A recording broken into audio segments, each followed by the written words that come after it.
राधे राधे, हर हर गंगे। हम पिछली वीडियो में माता गंगा के पवित्र जल के बारे में बात कर रहे थे और इसकी विशेषताओं के बारे में बात कर रहे थे। इस जल की विशेषता सबको पता है, जिसकी वजह से हर प्राणी इसको अपने घर में रखता है, जिससे घर का शुद्धिकरण और पापों से मुक्ति का आसान साधन माना जाता है। लेकिन इस जल की एक और महत्वपूर्ण विशेषता है, चलिए इसके बारे में जानते हैं। इसके लिए हमें सबसे पहले जाना होगा भगवान नारायण की नगरी श्री बद्रीनाथ धाम में। चलो चलते हैं।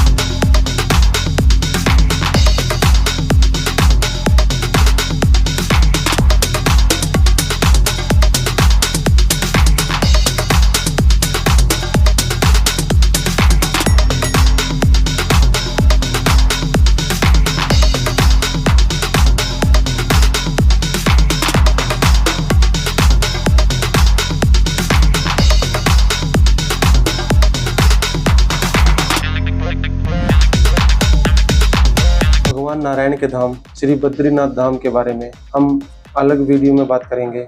अभी हम बात कर रहे थे गंगा जल के बारे में।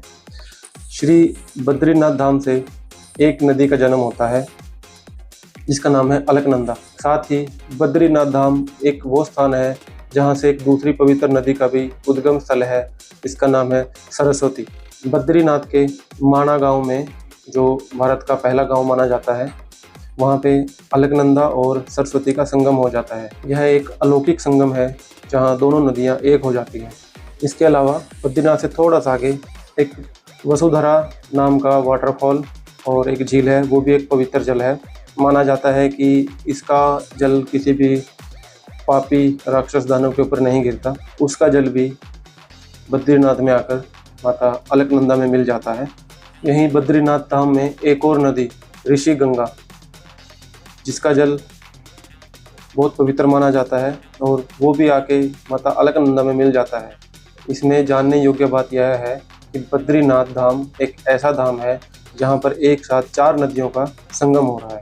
माँ सरस्वती, वसुधरा और ऋषि गंगा नाम की 3 नदियाँ अलकनंदा माता के जल में आके मिल जाती हैं। अब यहाँ से चलती है अलकनंदा नदी। इसके बाद बद्रीनाथ धाम से वापसी करते समय एक जगह आती है गोविंद घाट। यहाँ पर अलकनंदा माता के जल में एक नदी और संगमित हो जाती है, इसका नाम है लक्ष्मण गंगा। गोविंद घाट में माँ अलकनंदा के जल में चौथी नदी, जिसका नाम लक्ष्मण गंगा है, वो आके मिल जाती है। अब इससे थोड़ा सा और वापस आते हुए एक जगह आती है विष्णुप्रयाग। विष्णुप्रयाग में माता अलकनंदा के जल में एक और नदी का संगम होता है, जिसका नाम है धौली गंगा। धौली गंगा का जल विष्णुप्रयाग में आकर माता अलकनंदा में मिल जाता है। अब इससे थोड़ा सा और आगे आके एक जगह आती है नंदप्रयाग। नंदप्रयाग में माता अलकनंदा के जल में एक नदी का और संगम होता है, इस नदी का नाम है नंदाकिनी। नंदाकिनी का जल नंदप्रयाग में आकर माता अलकनंदा के जल में लुप्त हो जाता है। इसके थोड़ा और वापस आने के बाद एक जगह आती है कर्णप्रयाग। यहाँ पे माता अलकनंदा के शुद्ध पवित्र जल में एक और नदी का संगम होता है, उस नदी का नाम है पिंडर नदी। पिंडर नदी कर्णप्रयाग में आकर माता अलकनंदा के जल में मिल जाती है। इसके थोड़ा और वापस आने के बाद एक जगह आती है रुद्रप्रयाग। रुद्रप्रयाग में एक और नदी माता अलकनंदा के जल में मिल जाती है, उस नदी का नाम है मंदाकिनी। मंदाकिनी और अलकनंदा नदी यहाँ पे मिलती हैं और आगे बढ़ती हैं। इसके बाद और वापसी करते हुए एक जगह आती है देवप्रयाग। यहाँ पे एक बहुत ही अद्भुत और अलौकिक दिव्य संगम है, जहाँ पे माता अलकनंदा और भागीरथी नदी, जो गंगोत्री गोमुख से आई है, इसको भगवान शिव की जटाओं से निकलते हुए माना जाता है और भागीरथी से अपने बच्चों की, अपने पुत्रों की मोक्ष के लिए धरती पर लाए थे। वो भागीरथी नदी और माँ अलकनंदा, जो बद्रीनाथ धाम से कितनी नदियों को अपने साथ समेटे हुए आ रही है, उसका संगम देवप्रयाग में होता है।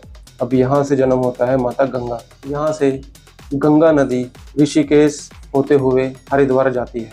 अब देखने योग्य बात यह है कि गंगा नदी में सिर्फ गंगा जल नहीं है, इसमें वसुधरा जल, सरस्वती माता का जल, अलकनंदा का जल, लक्ष्मण गंगा का जल, धौली गंगा का जल, पिंडरी नदी का जल, मंदाकिनी नदी का जल, नंदाकिनी नदी का जल और भी कितनी पवित्र नदियों का जल माता गंगा जल में होता है। इसके अलावा इसमें कैलाश मानसरोवर का जल भी होता है, जो बद्रीनाथ से माता अलकनंदा में मिल जाता है।